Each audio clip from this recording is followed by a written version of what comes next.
Bonsoir à tous et à toutes, il est minuit 27 et je suis en train de poursuivre la formation en ligne méthode en ligne pour devenir formatrice. Donc voilà, que je trouve du temps comme ça en fin de journée pour pouvoir poursuivre la formation.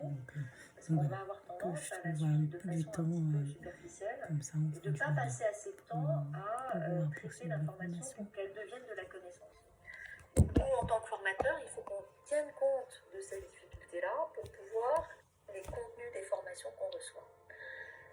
La surcharge d'informations entraîne en fait une dispersion, c'est-à-dire qu'au lieu d'être focus, on me surcharge d'informations. Cette surcharge d'informations a beaucoup de conséquences en fait, beaucoup de conséquences sur notre capacité d'assimiler les contenus des formations qu'on reçoit.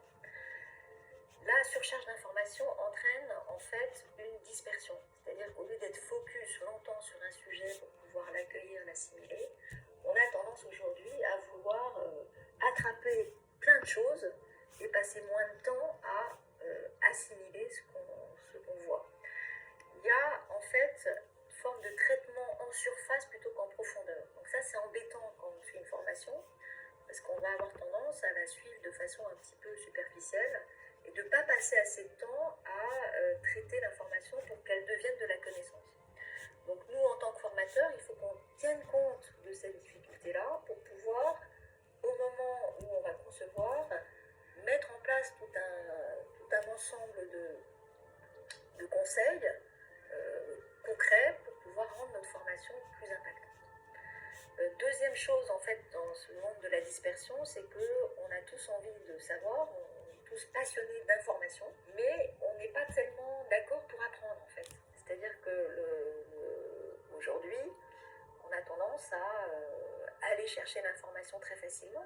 Tout est là à un bout de clic sur nos téléphones, mais ce qui est plus compliqué, c'est de passer du temps à s'arrêter, reprendre, répéter, rater, recommencer, etc. Donc la différence entre une connaissance et une information, là la mémoire entre en jeu et effectivement pour qu'une information devienne une connaissance, il faut y passer du temps, il faut recommencer. Et puis il y a un troisième problème, c'est que on manque de temps.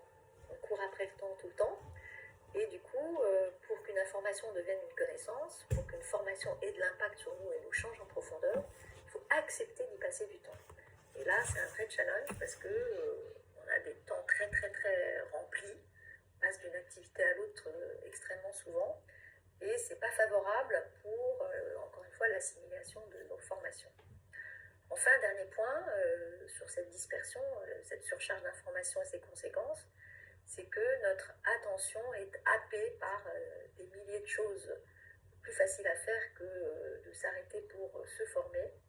Et donc, ça va entraîner un manque, difficulté de concentration, qui peut être une souffrance d'ailleurs.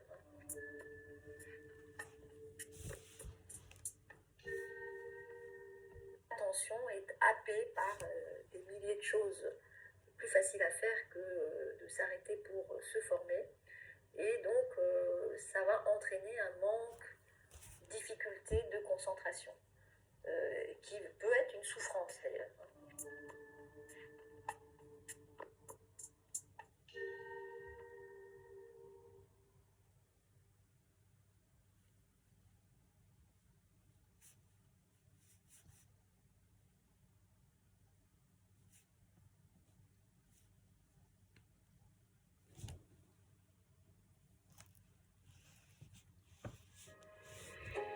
Quand on parle de mémoire, on a souvent tendance à penser que c'est une capacité naturelle, c'est un don, on la reçoit à notre naissance, et qu'il y a ceux qui ont des bonnes mémoires et c'est tant mieux pour eux, puis ceux qui n'en ont pas, et c'est tant pis pour eux. Ça, c'est ce qu'on appelle la mémoire naturelle, les capacités de départ. En fait, c'est beaucoup plus subtil que ça. La mémoire, en fait, elle est évidemment liée à des dons au départ, mais c'est essentiellement une question d'acquisition. La mémoire s'acquiert. Elle s'acquiert comment? Par de l'entraînement essentiellement et de la méthode. Et d'ailleurs, l'enfance est un âge merveilleux et propice à développer sa mémoire. Il y a un troisième type de mémoire qui est la mémoire externe. Comme l'homme s'est rendu compte assez vite que c'était difficile de mémoriser,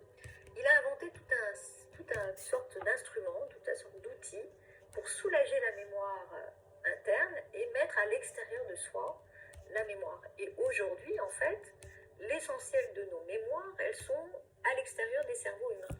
Où est-ce qu'elles sont, les mémoires humaines? Elles sont dans les machines. Nos téléphones, nos ordinateurs, en fait, gardent, stockent la mémoire humaine à notre place. Et c'est un grand bienfait, évidemment, puisqu'on est capable, du coup, d'accéder très facilement et très rapidement à l'ensemble des connaissances humaines sur nos machines. Simplement, à force d'avoir délégué la mémoire humaine sur des machines, il s'est passé un phénomène qui est embêtant, c'est qu'on a perdu l'entraînement de la mémorisation. Donc, à force de plus s'entraîner à apprendre par cœur, on a le sentiment de ne plus savoir faire. Ce sentiment va s'accroître au cours des années, et à partir du middle age, je dirais 40-45 ans, on a ce sentiment d'être vraiment en difficulté pour apprendre des choses nouvelles. Et évidemment, lorsqu'on va apprendre des choses nouvelles, quand on va suivre des formations nouvelles, on voit bien que l'enjeu de la mémorisation est important, parce que si on suit une formation qu'on va oublier aussitôt, ça ne vaut pas vraiment la peine de suivre une formation. La technique, donc, à externaliser la mémoire, il faut savoir que la première machine qui a permis de mettre à l'extérieur de soi du contenu qu'on avait autrefois à l'intérieur de soi, c'est l'écriture. L'écriture qui apparaît à peu près 3000 ans avant Jésus-Christ. Et c'est la première manière, en fait, de pouvoir stocker l'information à l'extérieur de soi. À partir de l'écriture, ensuite, il y a eu les supports d'écriture qui ont évolué au cours du temps. Ça a donné les manuscrits, puis les livres. Et puis ensuite, il y a un bond qui est l'apparition de l'imprimerie au XVe siècle, qui va permettre de multiplier les supports écrits et qui va faire que le savoir va se diffuser plus facilement. Et là, donc à partir de l'imprimerie jusqu'à l'invention de l'ordinateur, en fait, petit à petit, il y a une multiplication des supports externes de la mémoire humaine. La grande révolution, elle tient au numérique, parce qu'avec le numérique, évidemment, il y a un énorme saut, en fait, de cette externalisation de la mémoire humaine. Et aujourd'hui, il faut bien se rendre compte que l'incroyable invention qui permet d'avoir tout à portée de clic, toute la connaissance à portée de clic. Autrefois, il fallait aller dans une bibliothèque pour chercher de l'information. Aujourd'hui, on l'a à portée de clic. Donc c'est une avancée absolument majeure et incroyable. Simplement, l'inconvénient, le contrebalancement de cette invention géniale, l'impact sur la mémoire, c'est qu'on a l'impression puisqu'on a de moins en moins besoin de mémoriser, qu'on a l'impression de ne plus savoir le faire. Comme si on avait perdu le mode d'emploi de cette mémoire. Ça, c'est ce qu'on appelle la mémoire naturelle, les capacités de départ. En fait, c'est beaucoup plus c'est beaucoup plus subtil que ça. La mémoire, en fait, elle est évidemment liée à des dons au départ, mais c'est essentiellement une question d'acquisition. La mémoire s'acquiert. Elle s'acquiert comment? Par l'entraînement essentiellement et de la méthode. Et d'ailleurs, l'enfance est un âge merveilleux et propice à développer sa mémoire. Il y a un troisième type de mémoire s'acquiert. Elle s'acquiert comment? Par l'entraînement essentiellement et de la méthode. Et d'ailleurs, l'enfance est un âge merveilleux et propice à développer sa mémoire. Il y a un troisième type de mémoire qui est la mémoire externe. Comme l'homme s'est rendu compte assez vite que c'était difficile de mémoriser, il a inventé toute une sorte d'instrument, toute une sorte d'outil pour soulager la mémoire interne et mettre à l'extérieur de soi la mémoire. Et aujourd'hui, en fait, l'essentiel de nos mémoires, elles sont à l'extérieur des cerveaux humains. Où est-ce qu'elles sont, les mémoires humaines? Elles sont dans les machines. Nos téléphones, nos ordinateurs, en fait, gardent, stockent la mémoire humaine à notre place. Et c'est un grand bienfait, évidemment, puisqu'on est capable, du coup, d'accéder très facilement et très rapidement à l'ensemble des connaissances humaines sur nos machines. Simplement, à force d'avoir délégué la mémoire humaine sur des machines, il s'est passé un phénomène qui est embêtant, c'est qu'on a perdu l'entraînement de la mémorisation. Donc, à force de plus s'entraîner à apprendre par cœur, on a le sentiment de ne plus savoir faire. ce sentiment va s'accroître au cours des années, et à partir du middle age, je dirais 40-45 ans, on a ce sentiment d'être vraiment en difficulté pour apprendre des choses nouvelles. Et évidemment, lorsqu'on va apprendre des choses nouvelles, quand on va suivre des formations, d'être vraiment en difficulté pour apprendre des choses nouvelles. Et évidemment, lorsqu'on va apprendre des choses nouvelles, quand on va suivre des formations nouvelles, on voit bien que l'enjeu de la mémorisation est important, parce que si on suit une formation qu'on va oublier aussitôt, ça ne vaut pas vraiment la peine de suivre une formation. La technique, donc, à externaliser la mémoire, il faut savoir que la première machine qui a permis de mettre à l'extérieur de soi du contenu qu'on avait autrefois à l'intérieur de soi, c'est l'écriture. L'écriture qui apparaît à peu près 3000 ans avant Jésus-Christ. Et c'est la première manière, en fait, de pouvoir stocker l'information à l'extérieur de soi. À partir de l'écriture, ensuite, il y a eu les supports d'écriture qui ont évolué au cours du temps. Ça a donné les manuscrits, puis les livres. Et puis ensuite, il y a un bond qui est l'apparition de l'imprimerie au XVe siècle, qui va permettre de multiplier les supports écrits et qui va faire que le savoir va se diffuser plus facilement. Et là, donc à partir de l'imprimerie jusqu'à l'invention de l'ordinateur, en fait, petit à petit, il y a une multiplication des supports externes de la mémoire humaine. La grande révolution, elle tient au numérique, parce qu'avec le numérique, évidemment, il y a un énorme saut, en fait, de cette externalisation de la mémoire humaine. Et aujourd'hui, il faut bien se rendre compte que l'incroyable invention qui permet d'avoir tout à portée de clic, toute la connaissance à portée de clic. Autrefois, il fallait aller dans une bibliothèque pour chercher une information. Aujourd'hui, on l'a à portée de clic. Donc c'est une avancée absolument majeure et incroyable. Simplement, l'inconvénient, le contrebalancement de cette invention géniale, l'impact sur la mémoire, c'est qu'on a l'impression puisqu'on a de moins en moins besoin de mémoriser, qu'on a l'impression de ne plus savoir le faire. Comme si on avait perdu le mode d'emploi de cette mémoire humaine. La technique, en fait, fragilise notre mémoire. Alors, c'est pas nouveau. Et déjà, Platon, au moment de l'invention de l'écriture, se plaignait d'une façon très nette en disant, avec l'écriture, ce qui va se passer, c'est que les hommes vont plus être capables de mémoriser. Il disait cette phrase: l'écriture ne peut produire dans les âmes que l'oubli de ce qu'elles savent, en leur faisant négliger la mémoire. Parce qu'ils auront foi dans l'écriture, c'est par le dehors, par des empreintes étrangères, et non plus du dedans, du fond d'eux-mêmes, que les hommes chercheront à se ressouvenir. Voilà ce que disait Platon sur l'invention de l'écriture. Que dirait-il aujourd'hui avec la numérisation de la connaissance humaine? Vous voyez qu'on est dans le même type de reproche de cette modernité et de ces outils qui ont un impact négatif sur la mémoire. Alors, il faut quand même, pour se rassurer un petit peu, se dire une chose très importante, c'est que les grandes mémoires sont acquises. On ne naît pas avec des grandes mémoires. On développe la mémoire. Et c'est en s'en servant de sa mémoire qu'on va arriver à développer des mémoires très puissantes. Et en fait, les grandes mémoires humaines étant des mémoires acquises, il n'est jamais trop tard pour s'entraîner et pour développer des mémoires super puissantes. Donc tout ça pour revenir à des formations. Si on donne une formation qui va être aussitôt oubliée, on ne va pas être très heureux, en fait, nous en tant que formateurs. Donc comment faire, c'est toujours ça la même question que je repose, comment faire pour inclure de capacité de mémorisation, enfin comment dans la conception de nos formations, tenir compte de l'enjeu de la mémorisation.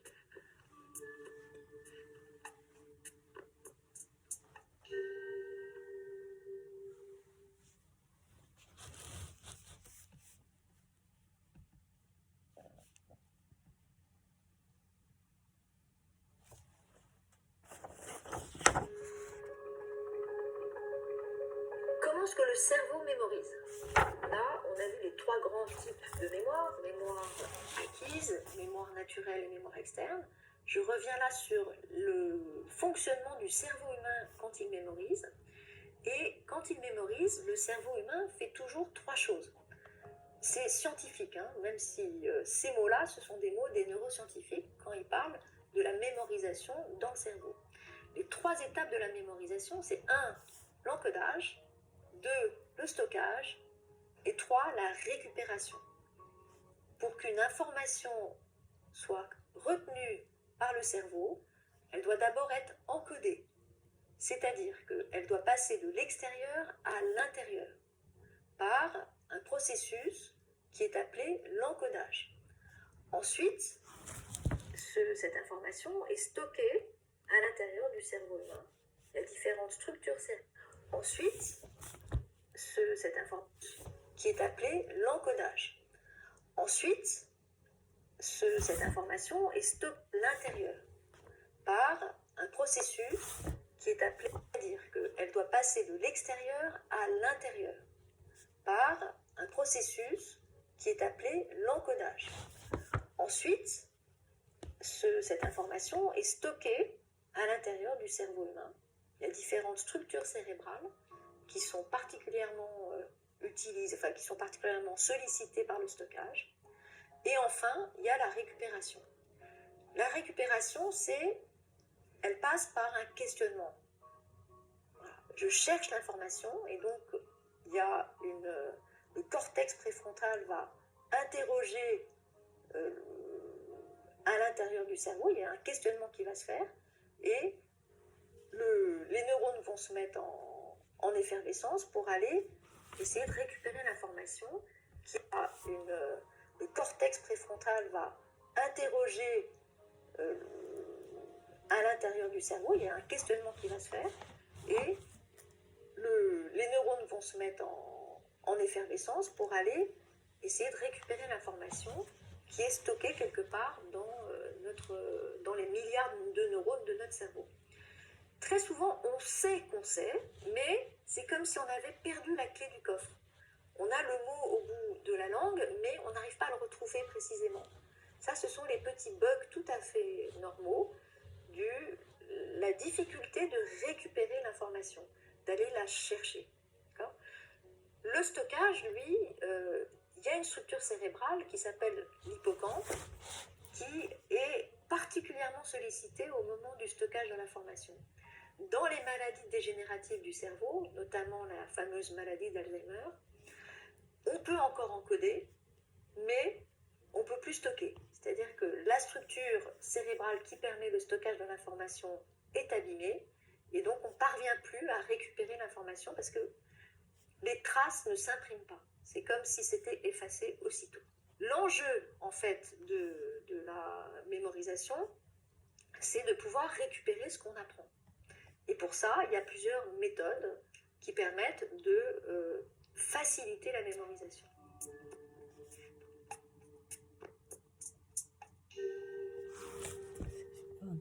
Du stockage de l'information.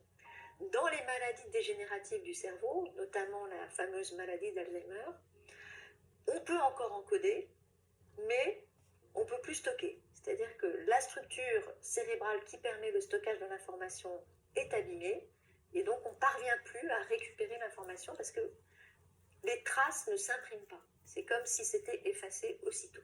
L'enjeu, en fait, de la mémorisation, c'est de pouvoir récupérer ce qu'on apprend. Et pour ça, il y a plusieurs méthodes qui permettent de faciliter la mémorisation.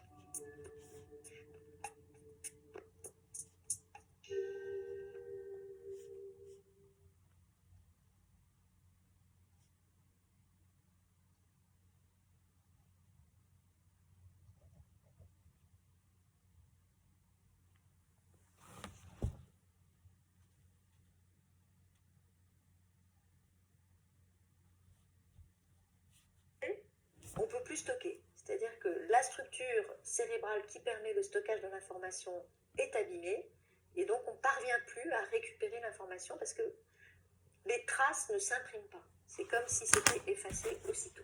L'enjeu, en fait, de la mémorisation, c'est de pouvoir récupérer ce qu'on apprend. Et pour ça, il y a plusieurs méthodes qui permettent de faciliter la mémorisation.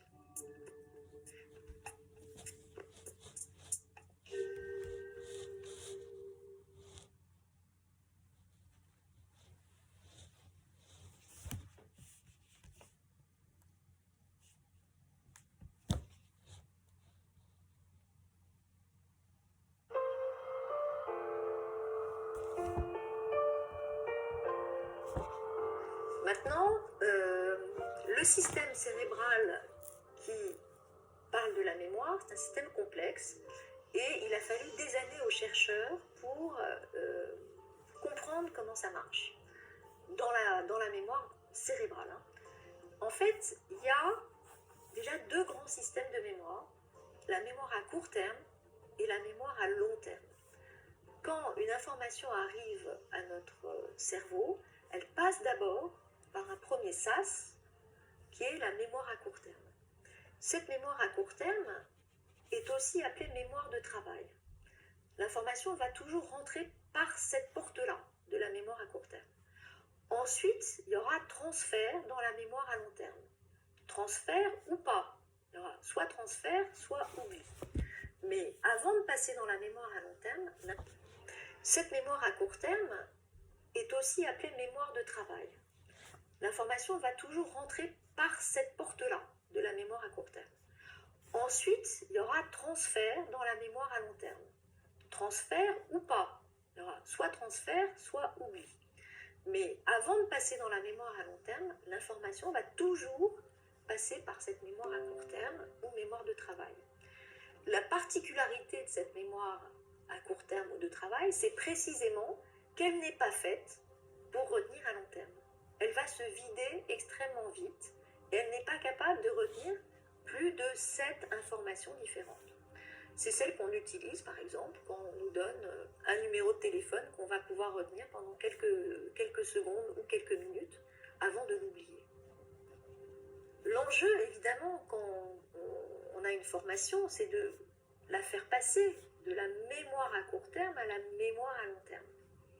La mémoire à long terme elle-même, elle est subdivisée en plusieurs parties. Là, il y a un schéma qu'on pourra montrer pour expliquer un peu ce fonctionnement de cette mémoire à long terme. Et les scientifiques ont mis des années en étudiant d'abord des gens quelques secondes ou quelques minutes avant de l'oublier. L'enjeu, évidemment, quand on a une formation, c'est de la faire passer de la mémoire à court terme à la mémoire à long terme. La mémoire à long terme elle-même, elle est subdivisée en plusieurs parties. Là, il y a un schéma qu'on pourra montrer pour expliquer un peu ce fonctionnement de cette mémoire à long terme. Et les scientifiques ont mis des années en étudiant d'abord des gens qui avaient des difficultés de mémorisation. Et c'est en étudiant donc ces personnes qui avaient des mémoires fragiles que les scientifiques ont compris que la mémoire, c'était pas un bloc unique. On pouvait la diviser en gros deux grandes catégories. Une mémoire qu'on appelle consciente ou explicite et une mémoire inconsciente ou implicite. Cette mémoire consciente ou explicite, elle-même, est subdivisée en deux grandes parties. Il y a la mémoire des savoirs, autrement appelée la mémoire sémantique, et la mémoire des souvenirs de notre vie, de ce qui s'est passé dans notre vie, autrement appelée la mémoire épisodique. Lorsqu'on fait une formation, évidemment, on va essentiellement s'intéresser à cette mémoire sémantique. La mémoire sémantique, c'est la mémoire des apprentissages. On oublie beaucoup ce qu'on apprend. Dans toute la mémoire, il faut savoir une chose, divisée en deux grandes parties.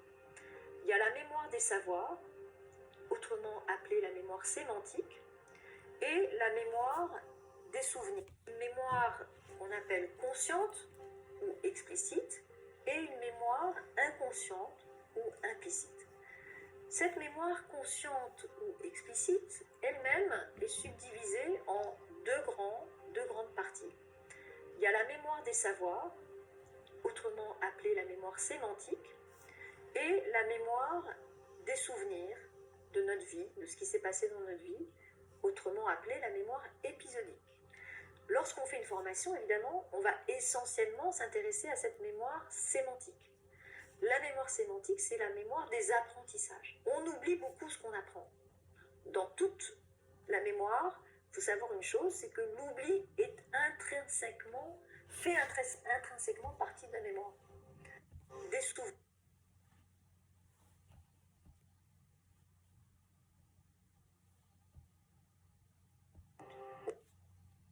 Ou implicite. Cette mémoire consciente ou explicite, elle-même, est subdivisée en deux grandes parties. Il y a la mémoire des savoirs, autrement appelée la mémoire sémantique, et la mémoire des souvenirs de notre vie, de ce qui s'est passé dans notre vie, autrement appelée la mémoire épisodique. Lorsqu'on fait une formation, évidemment, on va essentiellement s'intéresser à cette mémoire sémantique. La mémoire sémantique, c'est la mémoire des apprentissages. On oublie beaucoup ce qu'on apprend. Dans toute la mémoire, il faut savoir une chose, c'est que l'oubli est fait intrinsèquement partie de la mémoire. L'oubli n'est pas le revers de la mémoire, c'est une fonction naturelle de la mémoire. Et tout ce qu'on apprend est oublié, plus ou moins vite, plus ou moins rapidement et plus ou moins profondément. Dans la mémoire à long terme, la mémoire sémantique, la mémoire des savoirs, dans toute la mémoire, il faut savoir une chose, c'est que l'oubli est fait intrinsèquement partie de la mémoire. L'oubli n'est pas le revers de la mémoire, c'est une fonction naturelle de la mémoire. Et tout ce qu'on apprend est oublié, plus ou moins vite, plus ou moins rapidement et plus ou moins profondément. Dans la mémoire à long terme, la mémoire sémantique, la mémoire des savoirs, elle oublie beaucoup, mais on oublie moins ce qu'on a appris que ce qu'on a vécu. La mémoire épisodique ou la mémoire des souvenirs, c'est cette mémoire-là qui, en quelque sorte, avec l'âge, s'abîme le plus vite. Et d'ailleurs, on perd la mémoire des événements récents plus rapidement qu'on ne perd la mémoire des événements de notre enfance. Ça, c'est tout à fait typique du vécu. La mémoire épisodique ou la mémoire des souvenirs, c'est cette mémoire-là qui, en quelque sorte, avec l'âge, s'abîme le plus vite.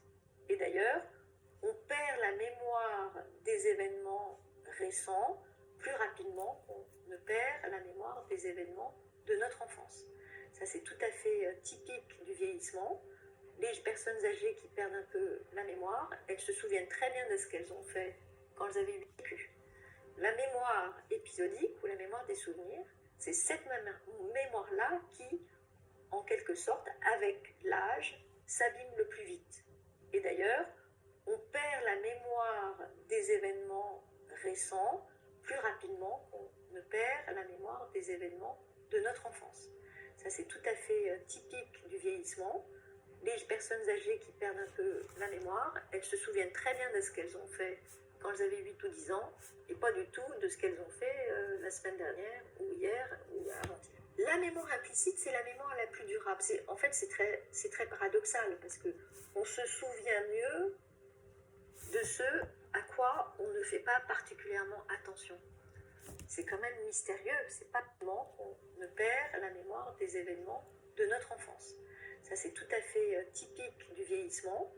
Les personnes âgées qui perdent un peu la mémoire, elles se souviennent très bien de ce qu'elles ont fait quand elles avaient 8 ou 10 ans, et pas du tout de ce qu'elles ont fait la semaine dernière, ou hier, ou avant-hier. La mémoire implicite, c'est la mémoire la plus durable. En fait, c'est très paradoxal, parce qu'on se souvient mieux de ce à quoi on ne fait pas particulièrement attention. C'est quand même mystérieux, c'est pas là où on fait le plus d'efforts qu'on va avoir le plus de mémoire. Et la mémoire la plus durable, c'est la mémoire qu'on appelle procédurale, c'est-à-dire la mémoire où le corps est impliqué, la mémoire des gestes.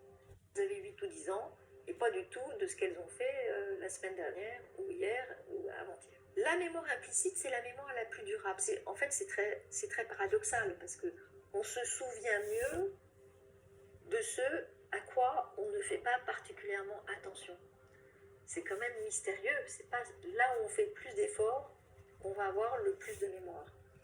Et la mémoire la plus durable, c'est la mémoire qu'on appelle procédurale, c'est-à-dire la mémoire où le corps est impliqué, la mémoire des gestes.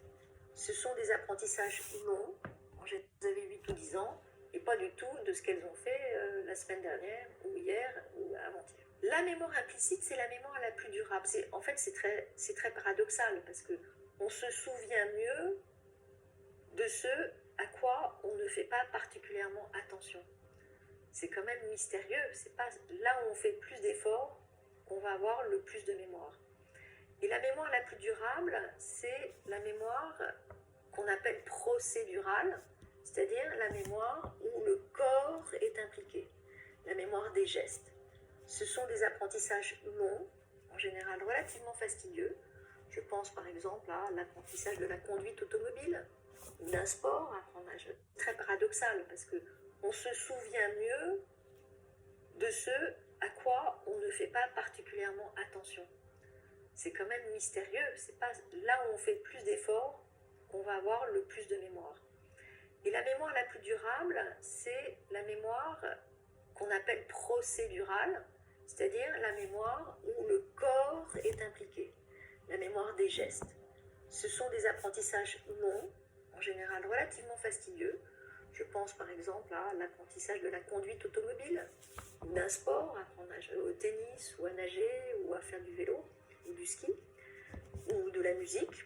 Ce sont des apprentissages longs et fastidieux qui passent par énormément de répétitions, mais une fois que c'est acquis et que le corps est impliqué, la mémoire est très durable. Pour preuve, des personnes qui ont perdu complètement la mémoire suite à des accidents ou à des traumatismes crâniens, donc qui sont amnésiques, en fait, ils peuvent et ils conservent encore la mémoire procédurale. Je pense notamment à par exemple, c'est-à-dire la mémoire où le corps est impliqué, la mémoire des gestes. Ce sont des apprentissages longs, en général relativement fastidieux. Je pense par exemple à l'apprentissage de la conduite automobile, ou d'un sport, apprendre à jouer au tennis, ou à nager, ou à faire du vélo, ou du ski, ou de la musique. Ce sont des apprentissages longs et fastidieux qui passent par énormément de répétitions, mais une fois que c'est acquis et que le corps est impliqué, la mémoire est très durable. Pour preuve, des personnes qui ont perdu complètement la mémoire suite à des accidents ou à des traumatismes crâniens, donc qui sont amnésiques, en fait, ils peuvent et ils conservent encore la mémoire procédurale. Je pense notamment à par exemple, il y a eu dans les cas enfin, vraiment particuliers de ce type d'amnésie, il y a un ancien chef d'orchestre qui, à la suite d'un virus, le virus a détruit ses hippocampes et donc il est devenu totalement amnésique. Tout en devenant totalement amnésique, il ne pouvait pas se souvenir même de ses enfants, ni de quoi que ce soit de ce qu'il faisait, c'était vraiment épouvantable. Il parvenait encore à jouer du piano et à déchiffrer de la musique. Donc typiquement, cette mémoire procédurale, cette mémoire des gestes, elle est extrêmement durable, elle oublie très peu, contrairement à la mémoire des souvenirs ou la mémoire des apprentissages. Enfin, il y a un dernier système de mémoire, dans la mémoire inconsciente ou implicite, qui est la mémoire affective. Et ça, on le voit également chez les personnes qui sont complètement amnésiques ou qui ont la maladie d'Alzheimer. Elles peuvent ne pas reconnaître la personne en face d'elles, mais elles savent très bien si, en fait, il y a une partie en elles, affective, qui sait que voilà, j'aime ou j'aime pas. Je ne me souviens pas de qui c'est, mais je sais que j'aime ou que j'aime pas. Donc ça, c'est aussi mystérieux. On voit des personnes qui sont donc complètement amnésiques. Mémoire, dans la mémoire inconsciente ou implicite, qui est la mémoire affective. Et ça, on le voit également chez les personnes qui sont complètement amnésiques ou qui ont la maladie d'Alzheimer. Elles peuvent ne pas reconnaître la personne en face d'elles, mais elles savent très bien si, en fait, il y a une partie en elles, affective, qui sait que, voilà, j'ai une mémoire, dans la mémoire inconsciente ou implicite, qui est la mémoire affective. Et ça, on le voit également chez les personnes qui sont complètement amnésiques ou qui ont la maladie d'Alzheimer. elles peuvent ne pas reconnaître la personne en face d'elles, mais elles savent très bien si, en fait, il y a une partie en elles, affective, qui sait que voilà, j'aime ou j'aime pas. Je me souviens pas de qui c'est, mais je sais que j'aime ou que j'aime pas. Donc ça, c'est aussi mystérieux. On voit des personnes qui sont donc complètement amnésiques et qui donc sont face à quelqu'un qu'elles ont bien connu, mais elles ne savent plus qui c'est. Il y a une part en elles de mémoire affective qui saura très bien s'il y a un bon souvenir affectif de la personne. Donc voilà pour les différentes structures de la mémoire à long terme.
La compréhension du fonctionnement de la mémoire, elle est due à l'étude des cas extrêmes, notamment des personnes qui ont tout oublié, et d'autres, et ça existe, qui ont ce qu'on appelle des hypermnésies, donc qui n'ont pas la capacité d'oubli. Les scientifiques ont étudié notamment un cas très connu, très célèbre, qui s'appelle le patient HM, pour Henry Molaison, qui est un monsieur qui est maintenant décédé, mais qui dans les années 50 a été victime d'un accident de vélo et d'un traumatisme crânien qui a déclenché une épilepsie extrêmement sévère. Pour soigner l'épilepsie, les chirurgiens de l'époque ne connaissaient pas, comme nous on connaît le cerveau, parce qu'il n'y avait pas l'imagerie médicale encore, et un chirurgien célèbre aux États-Unis a procédé sur le patient HM à l'ablation des hippocampes, sans savoir que les hippocampes étaient le centre de la mémoire. Et du coup, quand il s'est réveillé, le patient effectivement n'avait plus de crise d'épilepsie, son problème d'épilepsie était résolu, mais il est devenu totalement amnésique. Et du coup, il ne se souvenait absolument de rien. Il a été gardé en institution médicale, qui est un monsieur qui est maintenant décédé, mais qui dans les années 50 a été victime d'un accident de vélo et un traumatisme crânien qui a déclenché une épilepsie extrêmement sévère.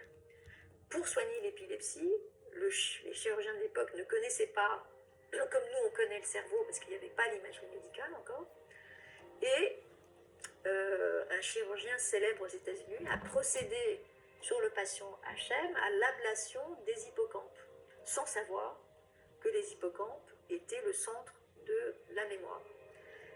Et du coup, quand il s'est réveillé, le patient effectivement n'avait plus de crise d'épilepsie, son problème d'épilepsie était résolu, mais il est devenu totalement amnésique. Et Du coup, il se souvenait absolument de rien. Il a été gardé en institution médicale pendant tout le reste de sa vie, et son cerveau a été étudié. C'est le cerveau le plus étudié de toute l'histoire de la connaissance scientifique sur la mémoire. Et c'est à partir de la compréhension, notamment de ce patient Henry Molaison, que a été mise en évidence justement le fait qu'il y avait dans la mémoire à long terme cette mémoire procédurale qui permettait au patient HM quand même d'acquérir des gestes nouveaux alors qu'il était incapable de mémoriser quoi que ce soit de nouveau.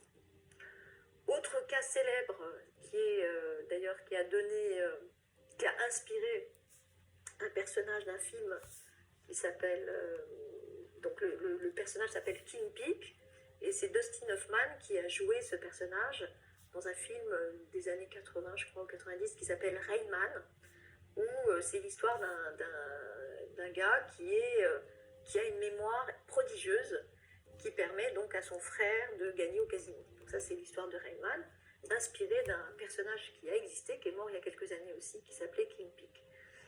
King Peak, il avait une mémoire qui n'oubliait rien. Et c'est absolument prodigieux. Il pouvait aller dans une bibliothèque et lire un livre très très rapidement et se souvenir précisément de tout ce qu'il avait lu, sans jamais pouvoir être mis à défaut sur ces connaissances-là. Pourtant, bien qu'il n'oublie rien, il n'a jamais pu faire d'études. Et en fait, ce personnage avait une forme de handicap extrêmement sévère liée à cette surcapacité de mémorisation. Ça doit nous rassurer énormément sur le fait que l'oubli est très très important. Il ne faut pas redouter l'oubli. Une mémoire qui n'a pas la capacité d'oubli est une mémoire en fait malade. Donc, réjouissons-nous d'oublier.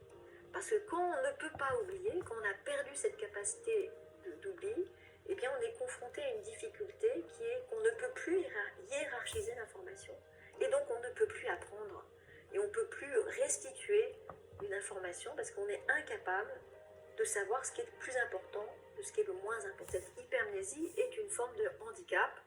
Et d'ailleurs, lui-même ne pouvait pas vivre tout seul. C'est son papa qui s'occupait de lui. Et il ne pouvait même pas s'habiller tout seul. Il ne pouvait pas traverser la rue tout seul. Il avait un gros handicap, malgré cette surcapacité de mémorisation.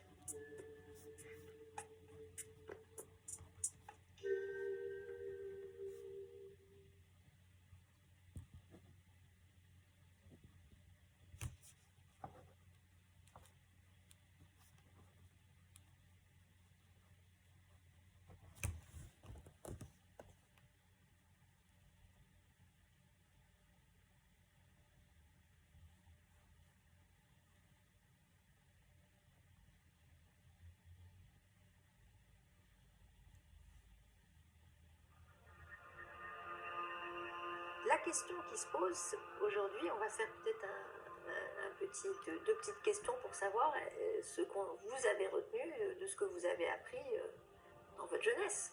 Est-ce que vous avez une bonne mémoire finalement? Est-ce que les apprentissages que vous avez eus quand vous étiez plus jeune, vous en avez gardé des traces?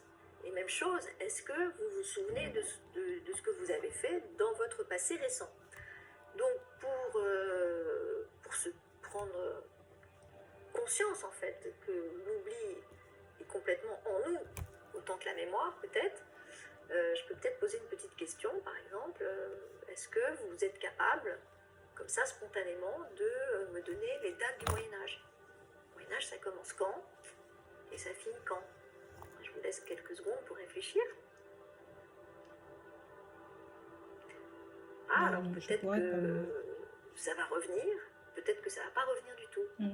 En tout cas, la frise chronologique des grandes périodes de l'histoire, elle est affichée dans les classes à peu près du CM1 jusqu'à tout le primaire, et elle est dans tous les livres d'histoire jusqu'en terminale.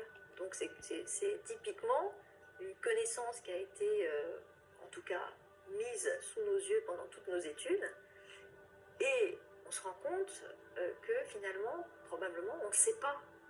Ou en tout cas, peut-être qu'on sait qu'on a su, mais on a bien du mal à retrouver ces dates du Moyen-Âge. Donc je vais vous les donner, comme ça vous allez voir si vous avez retrouvé ou pas. Le Moyen-Âge commence avec la fin de l'Antiquité, et la fin de l'Antiquité est datée à la chute de l'Empire romain, c'est-à-dire en 476 après Jésus-Christ. Donc ça, c'est l'événement qui va faire qu'on rentre dans la période du Moyen-Âge. Et le Moyen-Âge dure à peu près 1000 ans, donc la fin du Moyen-Âge correspond à la découverte de l'Amérique par Christophe Colomb en 1492. Si vous avez dit, voilà, ça commence à peu près en 500 et ça se finit à peu près en 1500 et ça dure à peu près 1000 ans, considérez que la réponse est bonne. Sur une durée de 1000 ans, si on a une erreur de 30 ans, c'est pas grave du tout. Si vous avez dit ça commence en 1000 et ça se finit en 1200, là c'est tout à fait faux. Voilà. C'est juste pour vous donner comme ça un petit tip sur finalement, on oublie beaucoup ce qu'on apprend. Deuxième question, on est en été 2021. Qu'avez-vous fait le 15 avril dernier? Petit sondage de mémoire pour rechercher ce que je me souviens de ce que j'ai fait précisément le 15 avril dernier. La réponse devrait être non, chez la plupart des gens. Pourquoi c'est extrêmement difficile de se souvenir précisément de son autobiographie de façon précise? Parce que, en fait, s'il n'y a pas eu d'événements saillants dans notre vie le jour du 19 avril 2021, il va être bien difficile de se souvenir de ce qu'on a fait. Si, en revanche, il s'est passé quelque chose dans notre vie d'important ce jour-là, alors, par association, parce que la mémoire fonctionne par association, elle a besoin d'accroche pour se souvenir, on se souviendra de ce qu'on a fait. Ceux qui sont au-dessus de 30 ans se souviennent probablement de ce qu'ils faisaient le 11 septembre 2001. Pourquoi? Parce que le 11 septembre 2001, il y a eu cet événement majeur des attentats du World Trade Center, et ça a été une telle sidération que par association d'idées, on se souvient très très bien de ce qu'on faisait au moment où on a appris cette nouvelle-là. Donc le 15 avril 2021, il est fort probable qu'on ne se souvienne pas de ce qu'on a fait, sauf s'il y avait un événement dans notre vie majeur. Mais si je vous dis le 15 avril 2019, que faisiez-vous le 15 avril 2019? Et que je précise que c'est le jour où on a appris l'incendie de la cathédrale Notre-Dame de Paris, alors là, il y a de fortes chances pour qu'on se souvienne parfaitement de ce qu'on faisait vers 19h le 15 avril 2019. Pourquoi? Parce que cet événement majeur qui a impacté donc fortement émotionnellement notre quotidien fait que par association, on va avoir pu ancrer dans notre mémoire profonde ce qu'on faisait ce jour-là. Donc la prise de conscience, en fait, et c'est important de vraiment accueillir ça, c'est que l'oubli fait partie de la mémoire. C'est pas le revers de la médaille de la mémoire, c'est vraiment une fonction très importante de la mémoire. Et il est important aussi de réhabiliter en quelque sorte l'oubli. On a tendance à vraiment se plaindre de l'oubli, mais il faut se dire vraiment avec force que sans oubli, il n'y a pas de mémoire. Il n'y a pas de mémoire sans oubli. Donc n'ayons pas peur de l'oubli.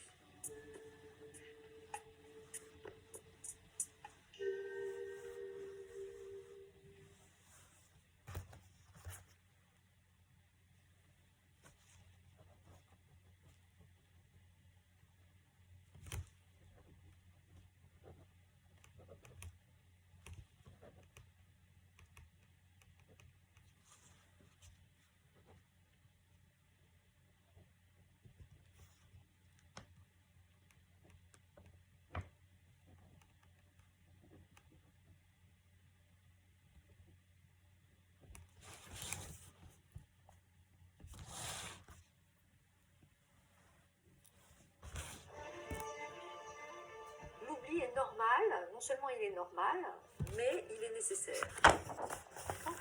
En revanche, et c'est là où c'est un petit peu embêtant, lorsqu'on acquiert une connaissance nouvelle,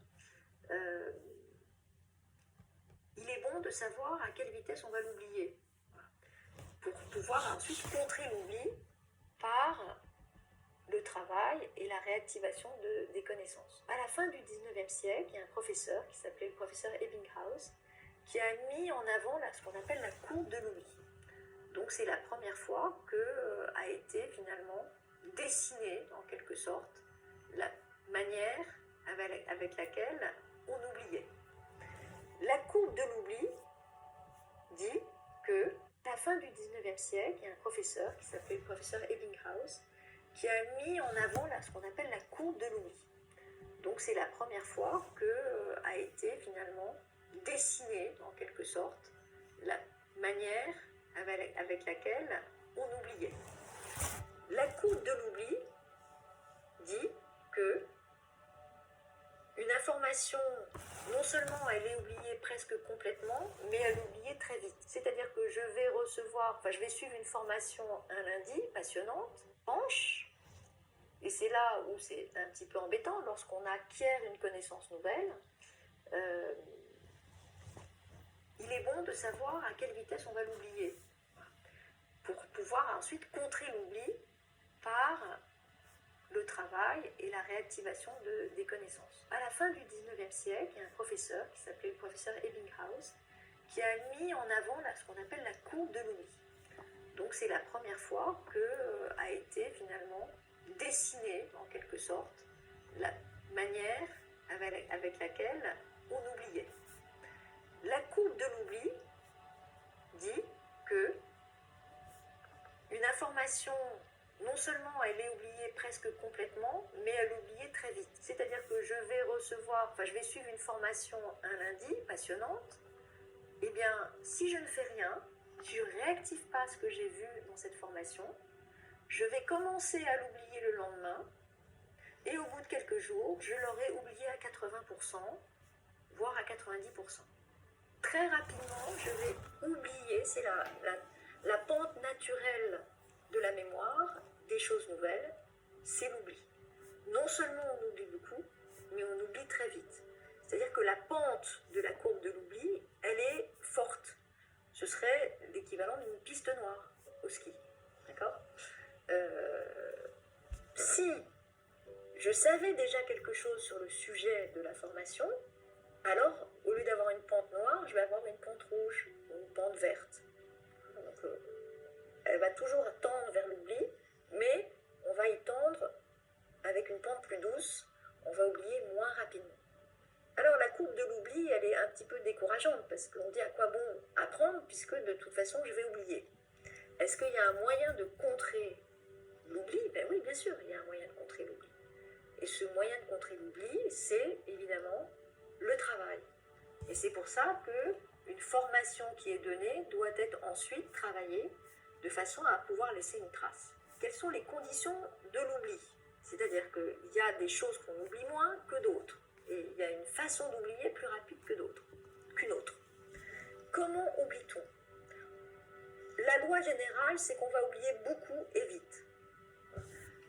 J'ai une formation le lundi, si je ne fais rien avec, dès le mercredi, je l'aurai oublié à peu près à moitié, et à la fin de la semaine, je l'aurai oublié totalement. Donc l'enjeu de la réactivation de ce que j'apprends est très important. Mais il y a d'autres critères qui vont faire que l'oubli va être plus rapide. Quels sont ces autres critères ? Qu'est-ce qui accentue l'oubli ? Eh bien, on oublie vite quand on n'est pas attentif. Donc l'enjeu de l'attention est extrêmement important. Si au moment de la formation, l'apprenant n'est pas attentif, vous pouvez être à peu près sûr qu'il oubliera encore plus vite. Deuxième critère qui va accentuer l'oubli, on oublie quand on est passif. C'est-à-dire que si je suis juste en réception par une écoute, je vais oublier très vite. J'oublierai moins si je suis engagé dans mon apprentissage, si je suis acteur de mon apprentissage. Troisièmement, j'oublie quand l'information n'a pas de sens, quand je ne réfléchis pas dessus, quand je suis en fait en quelque sorte un récepteur passif. Une information sur laquelle je ne vais pas m'engager en réfléchissant et en comprenant va être oubliée très vite. C'est pour ça que la compréhension est tellement importante. Quatrièmement, je vais oublier vite si l'information ou la connaissance n'est pas reliée à quelque chose que je connais déjà. C'est-à-dire que si je suis complètement débutant sur une nouvelle formation, j'aurais tendance à l'oublier très très vite. Si j'ai déjà une certaine expertise, j'oublierai moins vite. Évidemment, il y a un âge propice aux apprentissages, et cet âge, c'est l'enfance. Si on apprend à jouer du piano quand on est enfant, même si on arrête à l'adolescence et qu'on reprend plus tard, on partira d'une base solide en fait. Et on aura beau avoir beaucoup oublié, la courbe d'apprentissage va être forte. Si on démarre le piano à 40 ans sans en avoir fait petit, ça va être beaucoup plus fastidieux. Et si on arrête, on repart à zéro très vite. C'est un petit peu le côté décourageant des apprentissages quand on est adulte. Autre point, donc pour l'oubli, on oublie quand le cerveau détecte qu'il n'est pas utile de retenir. Quand c'est pas prioritaire, quand c'est pas réutilisable ou quand c'est jugé inintéressant. Donc typiquement, quand le cerveau détecte que cette information-là n'est pas intéressante, il va l'oublier très vite. Je donne un exemple très concret me concernant. L'utilisation me faire comprendre comment marche la télécommande pour allumer la télé. Je sais que j'ai des jeunes chez moi qui savent faire ça très bien. Ça ne m'intéresse pas. J'aime pas ça et donc j'arrive pas à apprendre à me servir de cette foutue télécommande pour aller sur autre chose que la télé. Autre critère qui va permettre d'oublier très vite, l'émotion. Si je ne ressens pas d'émotion positive, je ne vais pas être en posture de retenir à long terme. L'émotion permet d'ancrer énormément les connaissances que je vais avoir. Donc une émotion positive, c'est par exemple, j'apprécie le formateur. Je tisse une relation de confiance avec le formateur. Là, plus j'aime mon formateur, plus j'aime mon prof, plus je vais être en capacité de retenir. Il y a un lien extrêmement puissant, émotionnel, dans la manière de retenir. Autre point encore, je vais oublier si je ne répète pas. Là, c'est malheureux parce qu'on n'aime pas la répétition, personne n'aime rabâcher. Et pourtant, s'il n'y a pas une forme de réactivation et beaucoup de réactivation, beaucoup de répétition, l'information ne se transformera pas en connaissance. Enfin, un autre critère sur lequel on peut vraiment agir, on va mal retenir si on est fatigué, si on est déprimé, si on est surmené, si on est stressé. Donc, on retiendra beaucoup plus mal une formation si on a passé une nuit blanche avant. C'est évident, ça paraît très logique ce que je dis là, mais il faut en tenir compte. Dans la manière de s'exprimer du côté formateur, là, qu'est-ce qui va favoriser l'oubli? Eh bien, il y a des choses qui sont importantes que je peux prendre en considération. C'est très logique ce que je dis là, mais il faut en tenir compte si on est stressé. Donc, on retiendra beaucoup plus mal une formation si on a passé une nuit blanche avant. C'est évident, ça paraît très logique ce que je dis là, mais il faut en tenir compte. Dans la manière de s'exprimer du côté formateur, là, qu'est-ce qui va favoriser l'oubli? Eh bien, il y a des choses qui sont importantes que je peux prendre en considération dans ma manière de m'exprimer. Le langage abstrait, par exemple, le jargon, ça, c'est pas la peine de parler en langage abstrait ou en jargon, vous êtes sûr que vous allez être oublié. Deuxièmement, si on est trop long dans le développement d'une idée, même chose, on va vous écouter au début, mais pas à la fin, et on va vous oublier. Le manque de clarté, le manque de structure dans un propos, là aussi, ça va favoriser l'oubli. Le stress, la peur, favorise l'oubli, et l'absence de relation. C'est pour ça que c'est plus difficile si on est stressé. Donc, on retiendra beaucoup plus mal une formation si on a passé une nuit blanche avant. C'est évident, ça paraît très logique ce que je dis là, mais il faut en tenir compte. Dans la manière de s'exprimer du côté formateur, là, qu'est-ce qui va favoriser l'oubli? Eh bien, il y a des choses qui sont importantes que je peux prendre en considération dans ma manière de m'exprimer. Le langage abstrait, par exemple, le jargon, ça, c'est pas la peine de parler en langage abstrait ou en jargon, vous êtes sûr que vous allez être oublié. Deuxièmement, si on est trop long dans le développement d'une idée, même chose, on va vous écouter au début, mais pas à la fin, et on va vous oublier. le manque de clarté, le manque de structure dans un propos, là aussi, ça va favoriser l'oubli. Le stress, la peur favorisent l'oubli et l'absence de relation. C'est pour ça que c'est plus difficile pour un apprenant de retenir un contenu lorsqu'il est uniquement en forme vidéo que lorsqu'il y a une relation en présentiel avec le formateur. L'avantage de la vidéo, cela dit, c'est qu'on peut répéter plus facilement. Je donne un exemple de jargon. C'est pour ça que c'est plus difficile pour un apprenant de retenir un contenu lorsqu'il est uniquement en forme vidéo que lorsqu'il y a une relation en présentiel avec le formateur. L'avantage de la vidéo, cela dit, c'est qu'on peut répéter plus facilement. Je donne un exemple de jargon pour juste prendre conscience d'une manière d'expression qui ne va pas favoriser la mémorisation. Voilà, j'ai pris comme exemple les objectifs émis par la NASA en 1961. Voilà ce que disait la NASA sur son objectif en 1961. Je cite. Notre mission est de devenir le leader international de l'industrie spatiale en déployant des innovations issues d'un travail d'équipe et des initiatives stratégiquement ciblées. Ça, si vous voulez le retenir, ça va être compliqué. Si je dis la même chose, à peu près la même chose, mais dans un langage qui ressemble plus à celui d'une histoire, je vais dire la même chose avec une autre manière de le dire. Notre mission est d'envoyer un homme sur la Lune et de le faire rentrer sain et sauf avant la fin de la décennie. Exactement la même chose, dite d'une manière qu'on va pouvoir retenir beaucoup mieux. Ça, c'est le président Kennedy qui parlait de la mission de la NASA en 1961. Vous voyez que c'est une autre manière d'expression qui va impacter beaucoup mieux la mémoire.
C'est super intéressant toute cette partie sur l'oubli.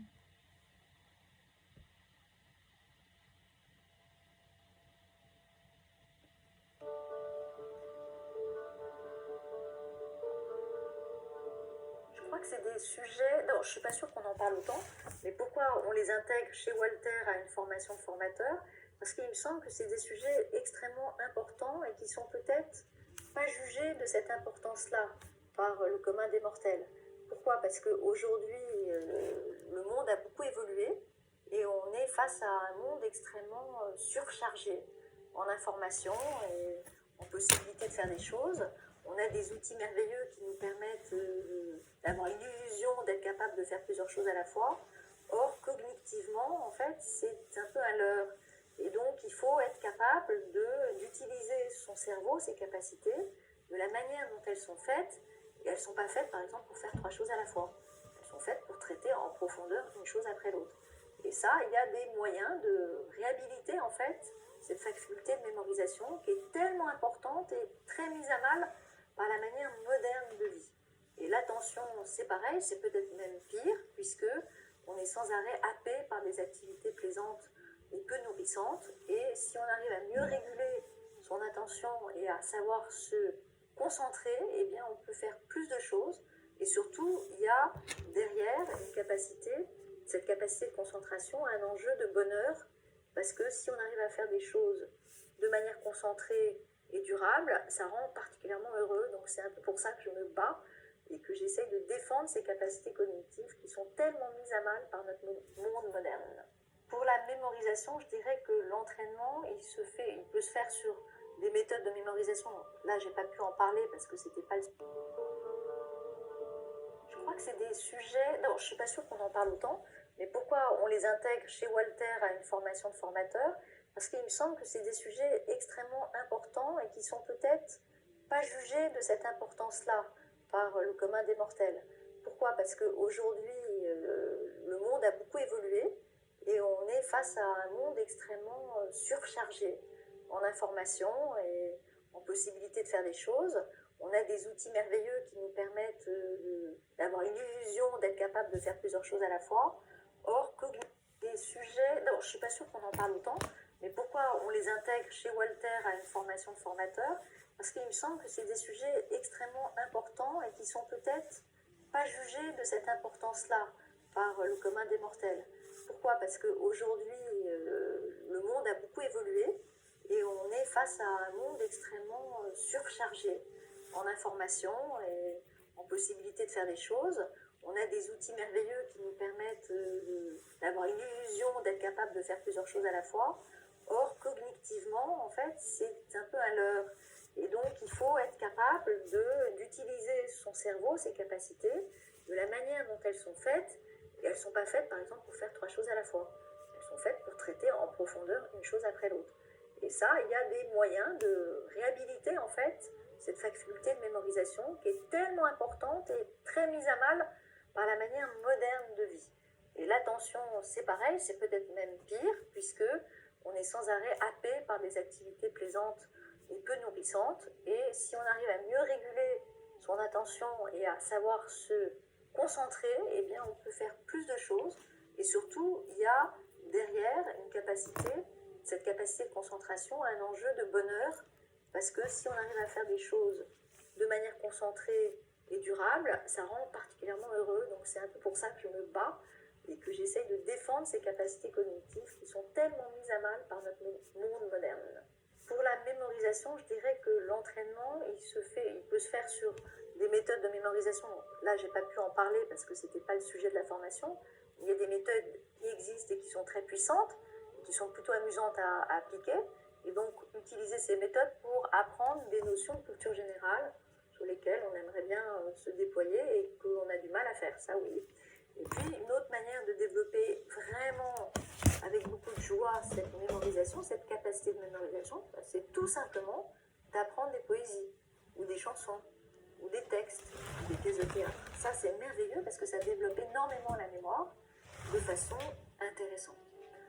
Pour la mémorisation. Et puis aussi pour tout ce qui est la mémoire épisodique, la mémoire autobiographique, de se poser chaque soir en essayant de se rappeler ce qu'on a fait de plaisant dans la journée, ou d'essayer de partager avec ses proches des souvenirs qui nous ont plu, etc. Ce qui entretient cette mémoire qui est la mémoire de l'autobiographie et de la mémoire de nos souvenirs.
chat. Qui c'est quoi?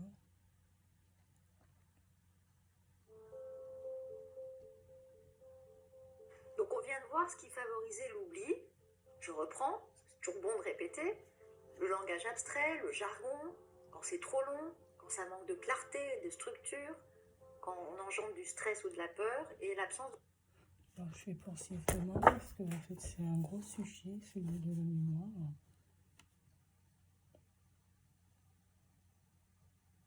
Et c'est passionnant, c'est passionnant.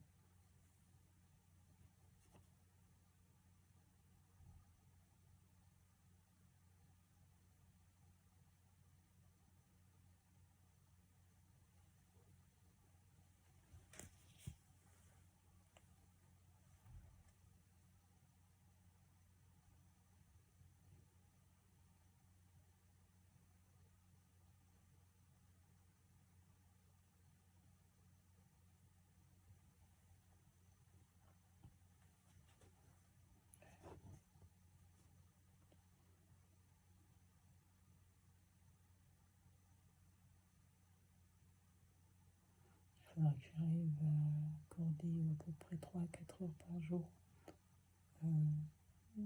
sur cette formation pour arriver à la terminer.